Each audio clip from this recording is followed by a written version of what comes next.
जय हिंद दोस्तों, आप सभी को मेरे चैनल पे स्वागत है।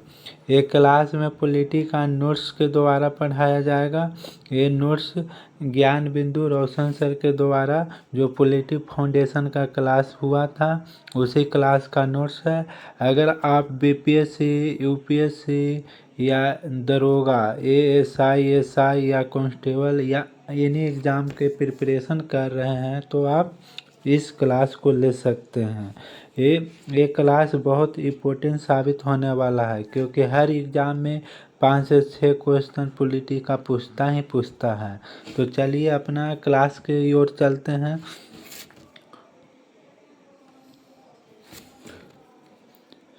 इस क्लास का चैप्टर का नाम है संविधान के इतिहास पृष्ठभूमि। संविधान के इतिहास पृष्ठभूमि। तो आइए हम नोट्स के माध्यम से इस क्लास को पढ़ते हैं। तो 1600 ईस्वी में स्थापित ब्रिटिश ईस्ट इंडिया कंपनी व्यापार करने के लिए भारत आई। उस समय भारत में मुगलों का शासन था। मुगल बादशाह से अनुमति लेकर ब्रिटिश ईस्ट इंडिया कंपनी ने भारत में व्यापार करना प्रारंभ किया, मतलब शुरुआत किया। धीरे धीरे कंपनी अपने व्यापार को पूरे भारतवर्ष में फैलाने का काम किया। दोस्तों, जब ब्रिटिश ईस्ट इंडिया कंपनी स्थापना हुआ था 1600 ईस्वी में, उस समय भारत में शासन किसका था? मुगलों का था। जब British east India company Bharat में आया तो मुगलों से अनुमति लेकर ये व्यापार करना शुरुआत किए और धीरे धीरे कंपनी को पूरे देश में, पूरे भारतवर्ष में फैलाने का काम किया।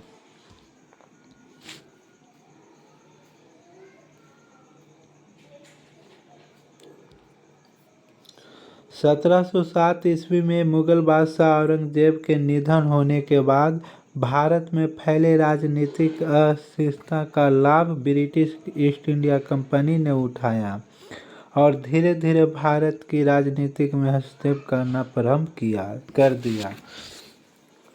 जब 1707 ईस्वी में मुगल बादशाह औरंगजेब को निधन हो गया था, उसके बाद भारत में कोई अयोग्य शासक नहीं बन पाए जिसे पूरे देश को एक सूत्र में बांध कर रखा जाए। तो इसी का फायदा उठाकर धीरे धीरे भारत के राजनीतिक में घुसना शुरू कर दिया था। 1757 ईस्वी में अंग्रेजी ईस्ट इंडिया कंपनी ने रॉबर्ट क्लाइव के नेतृत्व में प्लासी के युद्ध में बंगाल के नवाब सिराजुद्दौला को पराजित कर भारत में राजनीतिक प्रभुसत्ता का स्थापना किया। 1757 ईस्वी में एक लड़ाई हुआ था, वो प्लासी का युद्ध हुआ था रॉबर्ट क्लाइव के नेतृत्व में। उस समय बंगाल के नवाब सिराजुद्दौला थे, तो रॉबर्ट क्लाइव ने सिराजुद्दौला को हरा दिया। हराने के बाद वो भारत में राजनीतिक प्रभुसत्ता पे हस्तक्षेप कर दिया था, उसका स्थापना हो गया था। भारत में अंग्रेजों का शासन 1757 ईस्वी से 1947 ईस्वी तक रहा है। इस अवधि के दौरान अंग्रेजों ने भारत में 2 रूपों में शासन किया। अंग्रेजों ने भारत पर 1757 ईस्वी से लेकर 1947 ईस्वी तक आज़ाद किया, मतलब उसको शासन किया। जब 1757 ईस्वी से लेकर 1947 ईस्वी तक आज़ाद शासन किया, उस समय 2 रूपों में शासन किया। एक रूप है 1757 ईस्वी से लेकर 1857 ईस्वी तक भारत में ब्रिटिश ईस्ट इंडिया कंपनी का शासन रहा। उस समय कंपनी के शासन के दौरान 1773 का रेगुलेटिंग एक्ट आया, 1784 का ईस्ट इंडिया एक्ट आया, 1793 का चार्टर एक्ट, 13 का चार्टर एक्ट, 53 का चार्टर एक्ट, 1853 का चार्टर एक्ट पारित हुआ।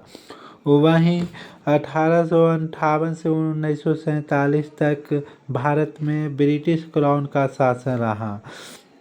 ब्रिटिश क्राउन के शासन के दौरान 1858 का भारत परिषद अधिनियम, 1861 का भारत परिषद अधिनियम, 1892 का भारत परिषद अधिनियम, 1909, 1919 और 1935 का भारत शासन अधिनियम तथा 1947 का भारत स्वतंत्रता अधिनियम पारित हुआ।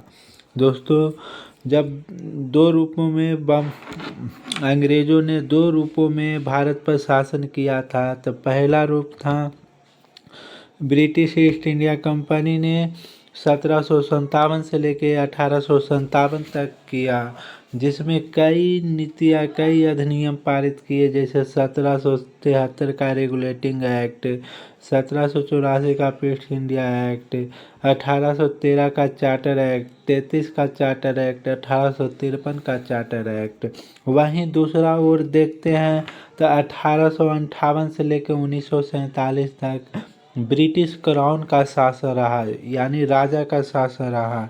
ब्रिटिश क्राउन के शासन के दौरान भी कई अधिनियम पारित किए गए, जैसे 1858 का भारत परिषद अधिनियम, 1861 का अधिनियम, 1892 का भारत परिषद अधिनियम, 1909 का भारत शासन अधिनियम, 1919 का भारत शासन अधिनियम, 1935 का भारत शासन अधिनियम, 1947 का भारतीय स्वतंत्रता अधिनियम। 1764 में बक्सर का युद्ध हुआ, जिसकी समाप्ति 1765 में हुई इलाहाबाद के संधि के तहत समाप्त हुई।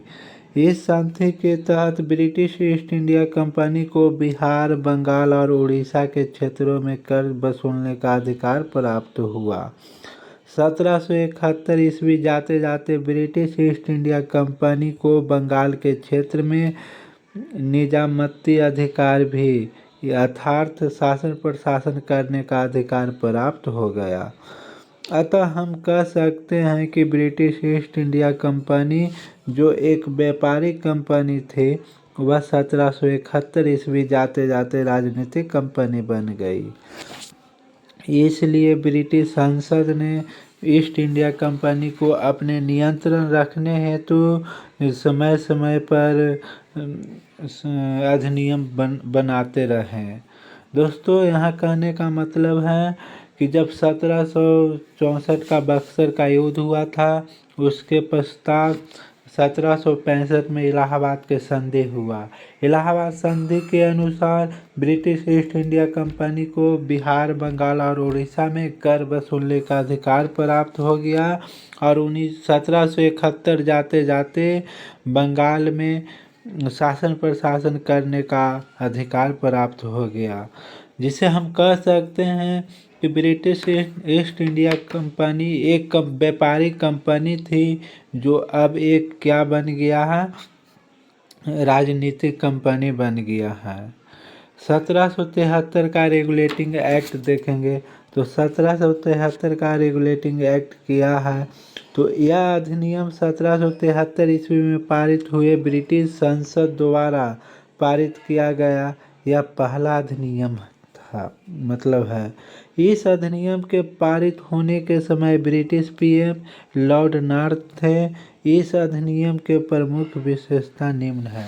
दोस्तों, जब रेगुलेटिंग एक्ट 1773 का अधिनियम बना था, तो यह ब्रिटिश संसद का पहला अधिनियम था। इस समय ब्रिटेन का प्रधानमंत्री कौन थे, तो लॉर्ड नॉर्थ थे। इसका विशेषता प्रमुख है। तो चलिए विशेषता की ओर चलते हैं। तो पहला विशेषता कह रहा, इस अधिनियम के तहत भारत में केंद्रीय प्रशासन की नींव पड़ी। 1773 के रेगुलेटिंग एक्ट के तहत भारत में केंद्रीय प्रशासन की नींव पड़ी। इस अधिनियम के तहत मुंबई और मद्रास प्रेसिडेंसी को बंगाल प्रेसिडेंसी के अधीन कर दिया गया।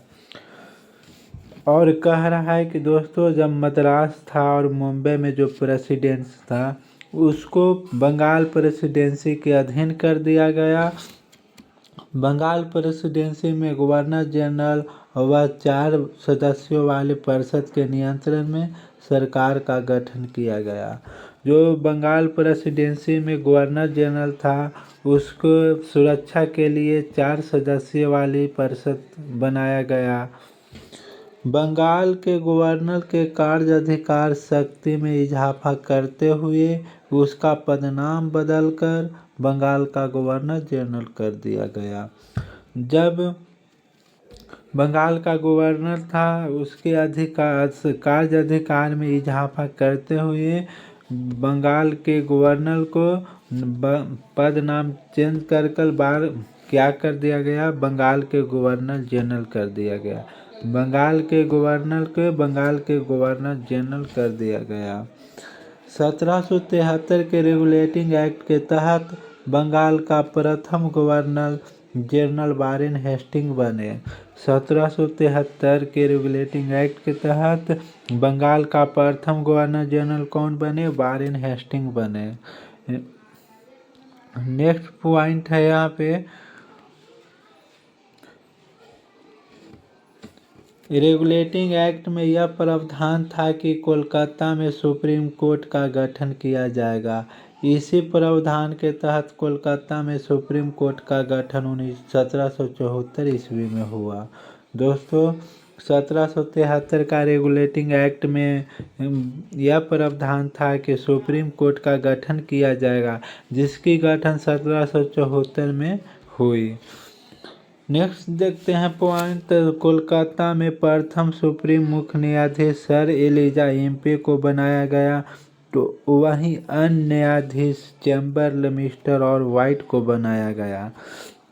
जो सुप्रीम कोर्ट था उसका पहला मुख्य न्यायाधीश किसको बनाया गया, तो सर एलिजा एम्पे को। वहाँ पे 3 और न्यायाधीश थे जिसका नाम था चैम्बरलेन और हाइट। आगे देखते हैं नेक्स्ट पॉइंट, तो इस एक्ट के तहत भारत के प्रशासन को बेहतर बनाने का प्रयास किया गया, लेकिन इसमें यह भूल हो गई कि बंगाल के गवर्नर जनरल और कोलकाता के सुप्रीम कोर्ट के क्षेत्राधिकार स्पष्ट विभाजन नहीं किया गया था, जिस कारण से 1773 रेगुलेटिंग एक्ट को प्रयास और भूल की संज्ञा दी जाती है। इस एक्ट के तहत 1773 के रेगुलेटिंग एक्ट के तहत भारत के प्रशासन को बेहतर बनाने का प्रयास किया गया, लेकिन यहाँ पे यह भूल हो गया कि जो बंगाल का गवर्नर जनरल था और कोलकाता के सुप्रीम कोर्ट का जो न्यायाधीश था उसके बीच क्षेत्राधिकार का स्पष्ट विभाजन नहीं कर पाया, जिसके कारण से वहाँ निर्णय लेने में बहुत दिक्कत होती थी। इसलिए इसको हम क्या कहते हैं कि प्रयास और भूल की संज्ञा है, किसको, 1773 के रेगुलेटिंग एक्ट को। अब नेक्स्ट पॉइंट देखेंगे यहाँ पे, तो 1773 के रेगुलेटिंग एक्ट की कमियां के दूर करने के लिए 1781 में एक्ट ऑफ सेटलमेंट लाया गया। इस एक्ट के जरिए बंगाल की सरकार को मुंबई और मद्रास प्रेसिडेंसी के लिए भी कानून बनाने का अधिकार दिया गया। और क्या दिया गया, तो और यहाँ पे देखते हैं, कोलकाता के सुप्रीम कोर्ट का क्षेत्राधिकार को स्पष्ट किया गया। दोस्तों यहाँ पे जो मद्रास प्रेसिडेंसी था, मुंबई प्रेसिडेंसी था, वो किसके अधीन कर दिया गया था, कोलकाता के अधीन कर दिया गया था। तो यहाँ पे और कहा गया कि जो कोलकाता प्रेसिडेंसी होगा, जो बंगाल प्रेसिडेंसी होगा, वो मद्रास और मुंबई के लिए भी कानून बनाएगी। और इसमें क्या है कि जो बंगाल के गवर्नर जनरल था और कोलकाता के सुप्रीम कोर्ट के न्यायाधीश था, उसके बीच क्षेत्राधिकार को स्पष्ट किया गया कि कौन कहाँ तक कितना काम कर सकता है। इस एक्ट के तहत कंपनी के व्यापारिक और कर्मचारियों को भारतीय से उपहार और रिश्वत लेने पर प्रतिबंध लगा दिया गया। 1773 के रेगुलेटिंग एक्ट के तहत कंपनी के व्यापारिक और कर्मचारियों को ये प्रतिबंध लगा दिया गया है कि कोई भारत से उपहार और रिश्वत नहीं लेगा। अब देखते हैं कि 1784 का पीस इंडिया एक्ट। तो 1784 का पीस इंडिया एक्ट क्या है, तो यहाँ पे देखते हैं। तो इसमें यह एक ब्रिटेन के तत्कालिक प्रधानमंत्री विलियम पिट्स के प्रयास से पारित किया गया। इस एक्ट का प्रमुख प्रावधान निम्न है। जो 1784 का पिट्स इंडिया एक्ट है वो तत्कालिक प्रधानमंत्री विलियम पिट्स के प्रयास से पारित किया गया। तो इसमें पहला पॉइंट है, इस एक्ट में यह कहा गया कि ब्रिटिश कंपनी द्वारा भारत में जीते गए क्षेत्र को ब्रिटिश अधिपत्य क्षेत्र कहा जाएगा। कहने का मतलब है जो British east India company Bharat में जो स्थान जीता है उसको हम क्या कहेंगे, ब्रिटिश अधिपत्य वाला क्षेत्र कहेंगे।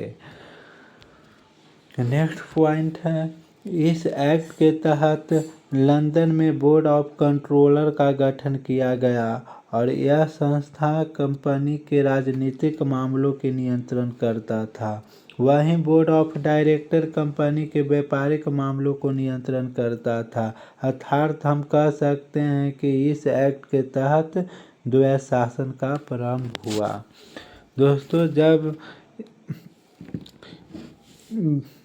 1784 का ब्रिटिश इंडिया एक्ट आया था उस समय लंदन में बोर्ड ऑफ कंट्रोलर का गठन किया गया था, जिसका काम क्या था कि राजनीतिक मामलों का देखरेख करना। वहीं पे भारत में उस समय बोर्ड ऑफ डायरेक्टर का निर्माण किया गया, स्थापित किया गया, जिसका काम था कि व्यापारिक मामलों को नियंत्रण करना। या हम कह सकते हैं कि इस एक्ट के तहत द्वैत शासन का शुरुआत हुआ था। इस एक्ट के तहत ब्रिटिश कंपनी पर पूर्ण नियंत्रण स्थापित किया गया। इसी एक्ट के तहत जो ब्रिटिश ईस्ट इंडिया कंपनी था उस पर पूर्ण नियंत्रण स्थापित किया गया। नेक्स्ट पॉइंट है, 1784 का पिट्स इंडिया एक्ट में संशोधन 1786 में हुआ, जिसे 1786 का अमेंडमेंट एक्ट कहा जाता है। इस एक्ट के तहत गवर्नर जनरल को वीटो का अधिकार अर्थात विशेषाधिकार प्रदान किया गया। कह रहा 1784 का जो पिट्स इंडिया एक्ट था उसमें संशोधन करने के लिए, उसको कमियां के दूर करने के लिए 1786 में एक एक्ट लाया जिसको हम क्या बोलते हैं, अमेंडमेंट एक्ट। इसी के तहत 1786 के अमेंडमेंट एक्ट के तहत गवर्नर जनरल को वीटो का अधिकार दिया गया। नेक्स्ट टॉपिक है यहाँ पे 1793 का चार्टर एक्ट। क्या 1793 का चार्टर एक्ट, तो इसका प्रमुख प्रावधान निम्न है, तो पढ़ते हैं कौन कौन है।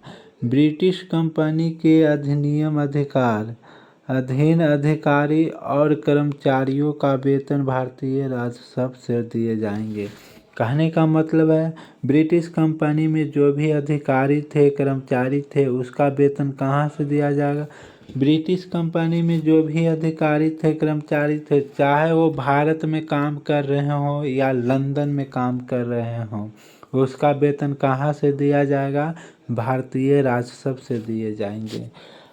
और क्या इसमें था कि अगले 20 वर्षों तक कंपनी के व्यापारिक एकाधिकार भारत में बहाल रहेंगे। और कहा गया कि अगले 20 साल तक कंपनी का एकाधिकार सिर्फ ब्रिटिश ईस्ट इंडिया कंपनी ही कर सकते हैं। तो यहाँ पे हम लोग के निष्कर्ष यही निकालते हैं दोस्तों कि वर्ष 1600 ईस्वी में महारानी एलिजाबेथ प्रथम ने ब्रिटिश ईस्ट इंडिया कंपनी को 15 वर्षों के लिए भारत के साथ व्यापार करने का अधिकार दिया था, एकाधिकार प्रदान की। लेकिन आगे चलकर ब्रिटेन के राजा जेम्स प्रथम ने ब्रिटिश ईस्ट इंडिया कंपनी को अनिश्चित काल के लिए भारत में के साथ व्यापार करने का एकाधिकार प्रदान किया, लेकिन ब्रिटिश संसद के द्वारा कंपनी को अपने नियंत्रण में रखने हेतु समय समय पर जो एक्ट पारित किया गया, उन एक्टों के जरिए कंपनी के व्यापारिक एकाधिकार को नियंत्रण किया गया। यहाँ से यही हम निकालें कि जो कंपनी 1600 ईस्वी में गठन हुआ था, तो महारानी एलिजाबेथ प्रथम ने इसको 15 वर्षों के लिए भारत के साथ एक अधिकार प्राप्त किया था व्यापार करने के लिए। लेकिन आगे चलकर ब्रिटेन का सम्राट कौन था, जेम्स प्रथम ने अनिश्चित काल के लिए कर दिया गया था। लेकिन ब्रिटिश क्राउन ने समय समय पर इसको अधिनियम पारित कर अपने नियंत्रण में व्यापारिक अधिकार को नियंत्रण किया। अब पढ़ते हैं कि 1713 का चार्टर एक्ट क्या है। तो 1713 का चार्टर एक्ट क्या था, तो इसका प्रमुख विशेष है, इस एक्ट के तहत कंपनी के व्यापारिक एकाधिकार को समाप्त करने की घोषणा की गई। लेकिन ध्यान रहे कि कंपनी के व्यापारिक एकाधिकार आंशिक तौर पर समाप्त किए गए, क्योंकि एक्ट में यह प्रावधान था कि भारत में चाय का व्यापार अभी भी ब्रिटिश ईस्ट इंडिया कंपनी ही कर सकती थे तथा पूर्वी एशियाई देशों में चीन के साथ व्यापार भी ब्रिटिश ईस्ट इंडिया कंपनी ही कर सकती थी। 1813 का चार्टर एक्ट के तहत घोषणा किया गया कि ब्रिटिश ईस्ट इंडिया कंपनी के एकाधिकार को समाप्त करते हैं, लेकिन जो समाप्त किया गया वो आंशिक तौर पर समाप्त किया गया, क्योंकि इसमें यह प्रावधान था कि अभी भी भारत के साथ चाय का व्यापार ब्रिटिश ईस्ट इंडिया कंपनी ही कर सकती थी और चीन के साथ व्यापार या पूर्वी एशियाई देशों के साथ व्यापार ब्रिटिश ईस्ट इंडिया कंपनी ही कर सकती है। नेक्स्ट पॉइंट है, देखते हैं। इस एक्ट के तहत ब्रिटेन ने भारत के साथ मुक्त व्यापार की नीति अपनाते हुए सभी ब्रिटेन कंपनी के लिए, सभी ब्रिटेन नागरिकों के लिए और सभी ब्रिटेन वासियों के लिए भारत के व्यापार का मार्ग खोल दिया गया। दोस्तों, इस पॉइंट में है कि ब्रिटेन ने भारत के साथ मुक्त व्यापार करने की नीति अपनाते हुए सभी ब्रिटेन कंपनियों के लिए, सभी नागरिकों के लिए मार्ग खोल दिया। इसी में यह प्रावधान था कि सिर्फ चाय के साथ ब्रिटिश ईस्ट इंडिया कंपनी कर सकती है, लेकिन और सा जो भी व्यापार हो उसके साथ ब्रिटिश कंपनी, कोई भी ब्रिटिश कंपनी हो, व्यापार कर सकता है।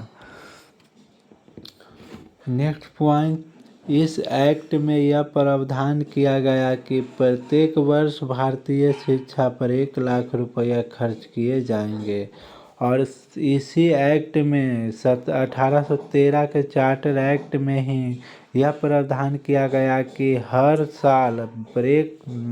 साल भारतीय शिक्षा पर कितना 1 लाख रुपया खर्च किए जाएंगे। और ये भी कहा गया कि एशियाई मिशनरियों को भारत में ईसाई धर्म का प्रचार खुली छूट प्रदान की गई। जो ईसाई मिशनरियों हैं वो अपना प्रचार भारत में कर सकते हैं, इसका खुली छूट प्रदान किया गया। नेक्स्ट है 1833 का चार्टर एक्ट। क्या 1833 का चार्टर एक्ट, तो इसका भी प्रमुख विशेषता निम्न है, तो देखते हैं। इस एक्ट के तहत कंपनी के व्यापारिक एकाधिकार को पूर्णतः समाप्त कर दिए गए। ब्रिटिश ईस्ट इंडिया कंपनी जो व्यापार करते थे उसका एकाधिकार को पूर्ण रूप से समाप्त कर दिए गए 1833 का चार्टर एक्ट के द्वारा। ये मतलब कि जो अब चाय के साथ व्यापार ब्रिटिश ईस्ट इंडिया कंपनी करते थे वो अब सभी ब्रिटेन कंपनी कर सकते हैं। इस एक्ट के तहत ब्रिटिश ईस्ट इंडिया कंपनी को भारत में शासन प्रशासन करने की जिम्मेदारी दी गई, अर्थात कंपनी को एक प्रशासनिक कंपनी बना दिया गया। 1833 का चार्टर एक्ट के द्वारा ही ब्रिटिश ईस्ट इंडिया कंपनी को भारत में शासन प्रशासन करने का जिम्मेदारी दी गई। इसको हम कह सकते हैं कि जो ब्रिटिश ईस्ट इंडिया कंपनी एक व्यापारिक कंपनी थी, जिसको अब एक प्रशासनिक कंपनी बना दिया गया। नेक्स्ट पॉइंट यहाँ देखते हैं। तो इस एक्ट में यह प्रावधान किया गया कि गवर्नर जनरल के कार्यकारिणी परिषद में चौथे सदस्य के तौर पर विधि सदस्य को शामिल किया जाएगा और इसको लेकर प्रथम विधि आयोग का गठन 1834 ईस्वी में लॉर्ड मैकाले की अध्यक्षता में हुई। जो गवर्नर जनरल का जो कार्यकारिणी परिषद था, जो 1773 के रेगुलेटिंग एक्ट में बना था, जिसमें कितना शायद 3 सदस्य था, अब चौथे सदस्य के तौर पर इसमें शामिल किया गया, जिसको विधि सदस्य भी कहते हैं, और इसी को लेकर विधि आयोग का गठन 1834 ईस्वी में किया गया। अब आपको बताना है कि 1773 में बना था कि 1784 में बना था कार्यकारिणी परिषद। शायद 84 में ही बना होगा नहीं, बना है। चलिए नेक्स्ट पॉइंट देखते हैं। इस एक्ट के तहत ही बंगाल के गवर्नर जनरल का पद नाम बदलकर भारत का गवर्नर जनरल किया गया। दोस्तों, जब हम एक बात गौर किए हैं, जब सरकार चेंज हुआ है, जब नाम चेंज हुआ है, तो जब कंपनी, यहाँ देखिए बंगाल के गवर्नर जनरल को यहाँ तो पूरी तरह से ब्रिटिश ईस्ट इंडिया कंपनी का जो अथी था उसको समाप्त कर दिया गया, व्यापारी, तो यहाँ पे उसका पावर ही नहीं रहा, तो उसको नाम चेंज कर क्या कर दिया गया, भारत का गवर्नर जनरल। नेक्स्ट पॉइंट है, इस एक्ट के तहत भारत के प्रथम गवर्नर जनरल कौन बने, लॉर्ड विलियम बेंटिक बने। कौन बने, लॉर्ड विलियम बेंटिक को भारत का प्रथम गवर्नर जनरल बनाया गया। नेक्स्ट पॉइंट यहाँ पे है, इस एक्ट में यह प्रावधान किया गया कि कंपनी के अधीन होने वाली नियुक्ति या नियोजन में धर्म के आधार पर, जाति के आधार पर, लिंग, रंग, जन्म स्थान के आधार पर भेदभाव नहीं किए जाएंगे। अर्थात इस एक्ट ने देश के शासन प्रशासन में भारतीयों के शामिल होने का मार्ग का प्रशस्त किया। दोस्तों, इस पॉइंट से यही हमको कंक्लूजन निकलता है कि कंपनी के अधीन होने वाली नियुक्ति या नियोजन, जो भी कर्मचारी को नियुक्ति किया जाएगा, उसको धर्म के आधार पर नहीं देखा जाएगा, जाति के आधार पर नहीं देखा जाएगा, लिंग के आधार पर नहीं देखा जाएगा, रंग या जन्म के स्थान पर नहीं देखा जाएगा। कोई भी हो, भारत को हो या ब्रिटेन को हो, इस सभी को नियुक्ति किया जाएगा। नेक्स्ट है, इस एक्ट ने ही पहली बार संविधान निर्माण का संकेत दिया था। जो 1833 का चार्टर एक्ट है, उसे से ही हमको यह संकेत मिला कि संविधान का निर्माण होगा। इस एक्ट में ही यह प्रावधान किया गया कि गवर्नर जनरल संपूर्ण देश के लिए एक बजट तैयार करेगा। लेकिन ध्यान रहे कि भारत में पहले बार बजट पेश 1860 ईस्वी में जेम्स विलियमसन के द्वारा किया गया था। 1833 के तहत यह प्रावधान किया गया कि गवर्नर जनरल संपूर्ण देश के लिए एक बजट तैयार करेगा। लेकिन जब पहली बार बजट पेश हुआ था, वो 1860 ईस्वी में जेम्स विल्सन के द्वारा किया गया था। इस अधिनियम में दास प्रथा को समाप्त करने को लेकर प्रावधान किए गए, लेकिन दास प्रथा का अंत 1843 ईस्वी में कानून बनाकर लॉर्ड एलनबरो ने किया। क्या 1833 के चार्टर एक्ट में यह भी प्रावधान किया गया था कि दास प्रथा को समाप्त करें, लेकिन ये दास प्रथा का अंत कब हुआ था? 1843 ईस्वी में हुआ था। किसने किया था? लॉर्ड एलनबरो ने किया था। आगे देखते हैं 1853 का चार्टर एक्ट। 1853 के चार्टर एक्ट में क्या प्रावधान है उसको देखेंगे। तो इस एक्ट के तहत भारत में सिविल सेवकों की नियुक्ति हेतु प्रतियोगिता परीक्षा प्रारंभ हुआ। दोस्तों, जो सिविल सेवक के लिए नियुक्ति के हुआ था वो इसका जो कंपटीशन होता है वो इसी समय शुरू हुआ था। लेकिन 20 में प्रतियोगिता परीक्षा शुरुआत करने वाला देश कौन था? चीन था। इस अधिनियम के तहत गवर्नर जनरल की परिषद के विधायी और प्रशासनिक कार्यों को अलग किया गया। दोस्तों, जो एक जनरल परिषद था क्या, तो उसका विधायिक और प्रशासनिक कार्य को अलग कर दिया गया। इस एक्ट के तहत संपूर्ण भारत के लिए पृथक विधान परिषद का गठन किया गया और यही परिषद आगे चलकर लघु संसद का रूप ग्रहण किया। 1853 के चार्टर एक्ट के तहत ही संपूर्ण भारत के लिए एक पृथक विधान परिषद का गठन किया गया और यही विधान परिषद आगे चलकर लघु संसद का रूप ग्रहण कर लिया। 1858 का भारत परिषद अधिनियम देखेंगे दोस्तों। तो अब यहाँ से शुरुआत होता है किसका? ब्रिटिश क्राउन का। ब्रिटिश क्राउन का होता है। तो चलते हैं ब्रिटिश क्राउन का शासन में क्या कौन कौन सा अधिनियम आया। तो सबसे पहले 1858 का भारत परिषद अधिनियम को देखेंगे। तो 1858 का भारत शासन अधिनियम क्या है?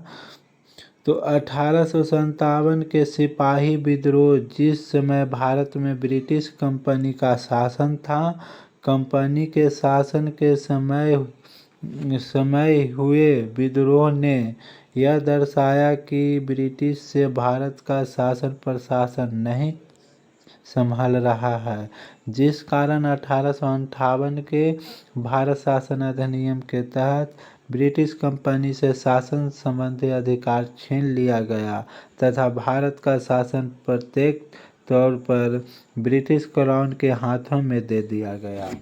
दोस्तों, 1858 का भारत शासन परिषद अधिनियम के तहत जब 1857 ईस्वी में विद्रोह हुआ था, 1857 ईस्वी में ब्रिटिश ईस्ट इंडिया कंपनी का शासन चलता था। उस समय सिपाही विद्रोह हुआ और इस विद्रोह ने यह बता दिया कि ब्रिटिश कंपनी के द्वारा भारत में शासन प्रशासन नहीं संभल रहा है, जिसके कारण 1858 का भारत परिषद अधिनियम के तहत ब्रिटिश ईस्ट इंडिया कंपनी से शासन संबंधी अधिकार छीन लिया गया और यह शासन प्रतिगत तौर पर ब्रिटिश क्राउन के हाथों में दे दिया गया। तो यहीं से ब्रिटिश क्राउन का शुरुआत होता है। तो अगला पॉइंट देखते हैं। 1858 के भारत शासन अधिनियम में यह प्रावधान किया गया कि भारत के शासन प्रशासन को लेकर प्रत्यक्ष तौर पर ब्रिटिश संसद जिम्मेवार होगा, जिस कारण इस अधिनियम को भारत के शासन को बेहतर बनाने वाला अधिनियम भी कहा जाता है। जब ब्रिटिश क्राउन के हाथ में यह चल गया, यह भारत का शासन प्रशासन ब्रिटिश क्राउन के हाथों में चला गया, तो ब्रिटिश संसद का जिम्मेवार हो गया और वो भारत के शासन को बेहतर बनाने वाला अधिनियम भी इसी अधिनियम को कहा जाता है। इस अधिनियम के तहत बोर्ड ऑफ डायरेक्टर और बोर्ड ऑफ कंट्रोलर नामक दो संस्था को समाप्त कर दिया गया और इसके स्थान पर भारत सचिव का पद लाया गया। इस पद पर बैठने वाला प्रथम व्यक्ति लॉर्ड स्टेनली हुआ। दोस्तों, जब 1886 के तहत जो भी 1392 बोर्ड ऑफ डायरेक्टर और बोर्ड ऑफ कंट्रोलर दो नामक संस्था हुआ था। जो बोर्ड ऑफ डायरेक्टर राजनीतिक मामला देखता था और बोर्ड ऑफ कंट्रोलर व्यापारिक मामलों को देखता था। दोनों संस्था को समाप्त कर दिया गया और उसके स्थान पर एक भारत सचिव का पद लाया गया, जिस पे बैठने वाला प्रथम व्यक्ति लॉर्ड स्टेनली हुए। भारत सचिव को उसके कार्य में सलाह एवं सहयोग देने के लिए 15 सदस्यों आयोग का गठन किया गया, जिसे भारत परिषद कहा गया। जब लॉर्ड स्टेनली ने इस पे बैठ गया तो उसके कार्य और सलाह में सहयोग देने के लिए 15 सदस्यों वाली आयोग का गठन किया गया, जिसको हम क्या बोलते हैं, भारत परिषद कहा गया। नेक्स्ट पॉइंट देखते हैं। इस अधिनियम के तहत गवर्नर जनरल का पद नाम बदलकर भारत का वायसराय कर दिया गया। दोस्तों, हम पहले भी बता चुके हैं कि जब जब शासन प्रशासन चेंज हुआ, जब जब अधिकार छीना गया, उस समय क्या हुआ कि पद नाम को चेंज हुआ। अब ब्रिटिश ईस्ट इंडिया कंपनी से कहाँ चल गया, ब्रिटिश क्राउन के हाथों में शासन प्रशासन चल गया, तो यहाँ पे नाम चेंज हो गया। भारत के गवर्नर जनरल को नाम क्या चेंज कर दिया गया, भारत के वायसराय कर दिया गया। और इस अधिनियम के तहत प्रथम वायसराय कौन हुए, लॉर्ड कैनिंग हुए। कौन हुए, लॉर्ड कैनिंग हुए। इस अधिनियम के तहत भारत में मुगल सत्ता का अंत कर दिया गया। 1858 भारत शासन अधिनियम के तहत ही मुगल सत्ता का अंत कर दिया गया। अब देखेंगे 1861 का भारत शासन अधिनियम। तो 1861 का भारत शासन अधिनियम क्या कहता है, आप चलिए आगे सुनिएगा। यह अधिनियम वायसराय लॉर्ड कैनिंग के समय पारित हुआ है। इस अधिनियम की प्रमुख विशेषता निम्न है। इस अधिनियम के तहत वायसराय को अध्यादेश जारी करने का अधिकार दिया गया।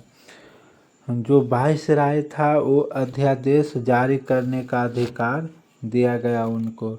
इस अधिनियम के तहत प्रावधानों के तहत लॉर्ड कैनिंग ने 1862 ईस्वी में केंद्रीय विधान परिषद में 3 सदस्य को मनोनीत किया, जो निम्न है।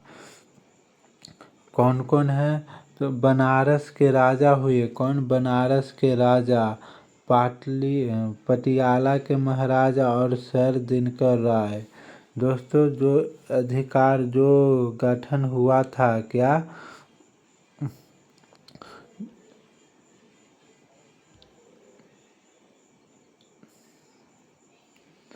जो केंद्रीय विधान परिषद गठन हुआ था उसमें 3 सदस्यों को मनोनीत किया था।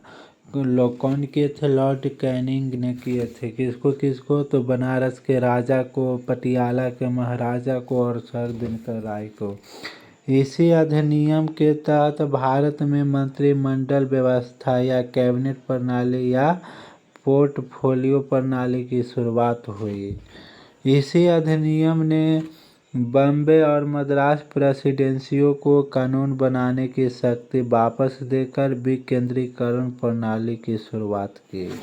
जब छिना गया था बॉम्बे और मद्रास से प्रेसिडेंसी, तो कौन बनाता था, बंगाल के प्रेसिडेंसी बनाता था। लेकिन 1862 में कौन, किसके हाथों में दे दिया गया, तो ये दे दिया गया बॉम्बे और मद्रास प्रेसिडेंसियों के हाथों में दे दिया गया कि खुद का मतलब कानून अपने बनाएंगे।